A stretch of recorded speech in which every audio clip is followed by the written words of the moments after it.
Incompatibility. ಇವಾಗ ನೀನು Chandan coffee ಇಷ್ಟ, ನನಗೆ ಟೀ ಇಷ್ಟ, ನಾವಿಬ್ಬರು ಕಾಫಿನೇ ಕುಡಿ ಅಂತ ಅವ್ರು ನನಗೆ ಫೋರ್ಸ್ ಮಾಡೋಕ್ಕಾಗಲ್ಲ, ಅಥವಾ ಅವ್ರು ನೀನು ಟೀನೇ ಕುಡಿ ಅಂತ ನಾನು ಅವ್ರಿಗೆ ಫೋರ್ಸ್ ಮಾಡೋಕ್ಕಾಗಲ್ಲ.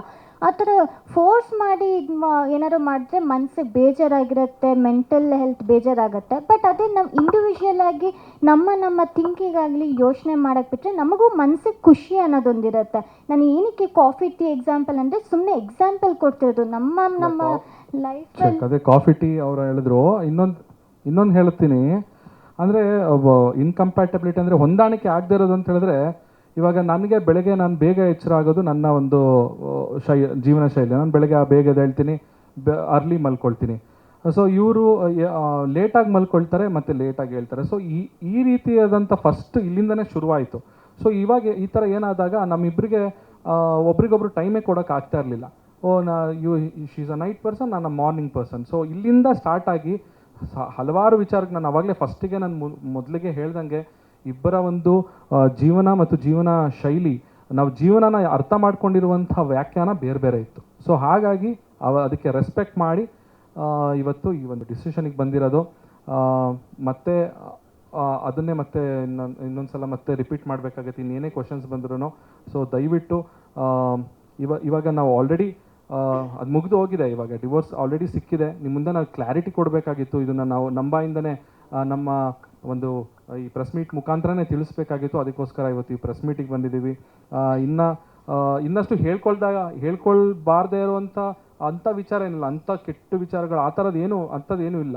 ಸೊ ಹಾಗೆ ಖಾಸಗಿ ವಿಚಾರಗಳನ್ನು ನಾನು ಎಲ್ಲರ ಮುಂದೆ ಬಹಿರಂಗವಾಗಿ ನಾನು ತಿಳಿಸೋಕ್ಕೂ ನನಗೆ ಮನಸ್ಸಿಲ್ಲ.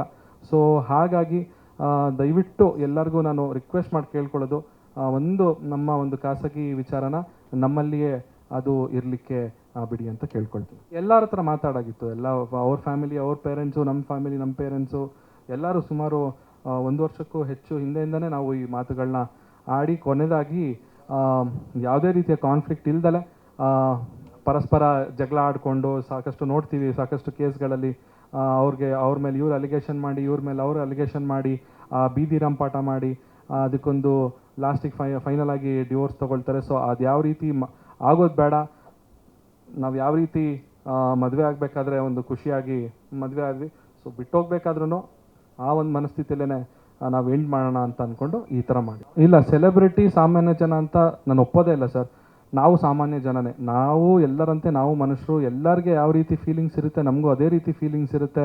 ನಮಗೂ ಅಳು ಬರುತ್ತೆ, ನಮಗೂ ನೋವಾಗುತ್ತೆ, ನಮಗೂ ಮನಸ್ಸಿಗೆ ಈ ಥರ ವಿಚಾರಗಳಾದಾಗ ತುಂಬಾ ನಮಗೂ ಅಪ್ಸೆಟ್ ಆಗ್ತೀವಿ ನಾವು ಕೂಡ.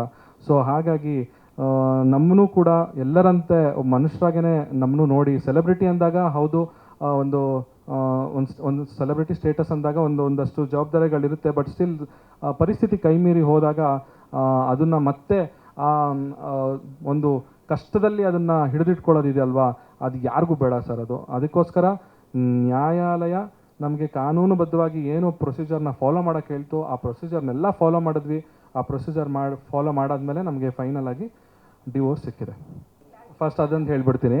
ಅದು ಯಾವತ್ತು ಶೂಟಿಂಗ್ ಆಗಿ ಆವಾಗ ಇದು ವಿದ್ಯಾರ್ಥಿನೇ ಪ್ರೆಸ್ ಮೀಟ್ ಇನ್ನೇನು 15ನೇ ತಾರೀಕು ನಡೆಯುತ್ತೆ. ಅವತ್ತು ಡೈರೆಕ್ಟರ್ ಕೂಡ ಸ್ಟೇಜ್ ಮೇಲೆ ಇರ್ತಾರೆ. ಆ ಸಿನಿಮಾ ಇಡೀ ತಂಡ ಇರುತ್ತೆ. ನಾನು ಒಂದು ದಿವಸನಾದರೂ ಶೂಟಿಂಗ್ ಸೆಟ್ಟಿಗೆ ಲೇಟಾಗಿ ಹೋಗಿದ್ದೀನಿ ಅಂತ ಅವ್ರು ಹೇಳ್ಬಿಡ್ಲಿ ನೋಡೋಣ. ಅಲ್ಲಿ ಬರೋರೆಲ್ಲ ನೋಡಿದ್ದಾರೆ ಶೂಟಿಂಗಲ್ಲಿ. ನಾವು ಇವತ್ತುವರೆಗೂ ನನ್ನ ಕಮಿಟ್ಮೆಂಟ್ ಹೆಂಗಿರುತ್ತೆ ಅಂತ ಹೇಳಿದ್ರೆ, ನಾನು ಬರ್ತೀನಿ ಅಂದರೆ ನಾನು ಬರ್ತೀನಿ, ನಾನು ಬರಲ್ಲ ಅಂದರೆ ನಾನು ಮುಂಚೆನೇ ಹೇಳ್ಬಿಡ್ತೀನಿ ನಂಗೆ ಬರೋಕ್ಕಾಗಲ್ಲ ಸರ್, ನಾನು ಹಿಂಗೆ ಬೇರೆ ಶೋ ಇದೆ ಅಲ್ಲಿ ಹೋಗ್ತೀನಿ ಇಲ್ಲಿ ಹೋಗ್ತೀನಿ ಅಂತ. ಕಮಿಟ್ಮೆಂಟ್ ನಾನು ಕೊಟ್ಟಾದ್ಮೇಲೆ ನಾನು ಎಲ್ಲೇ ಇರಲಿ ನಾನು ಶೂಟಿಂಗಿಗೆ ಹೋಗೇ ಹೋಗ್ತೀನಿ. ಇದು ಖಂಡಿತವಾಗ್ಲೂ ಸುಳ್ಳು. ಇದು ಯಾಕೆ ಈ ಮಾತನ್ನು ಅವರು ಹೇಳಿದ್ದಾರೆ ಗೊತ್ತಿಲ್ಲ. ಅವತ್ತು 15ನೇ ತಾರೀಕು ಅವ್ರು ಬರ್ತಾರೆ ಪ್ರೆಸ್ ಮೀಟಿಗೆ. ಅವತ್ತು ಬೇಕಾದರೆ ಮುಖಾಮುಖಿ ನನ್ನ ಮುಂದೆ ಈ ಮಾತುಗಳನ್ನ ಆಡಲಿ, ನೋಡೋಣ ಅವತ್ತು ಏನಾಗುತ್ತೆ ನೋಡಬೇಕಾಗುತ್ತೆ.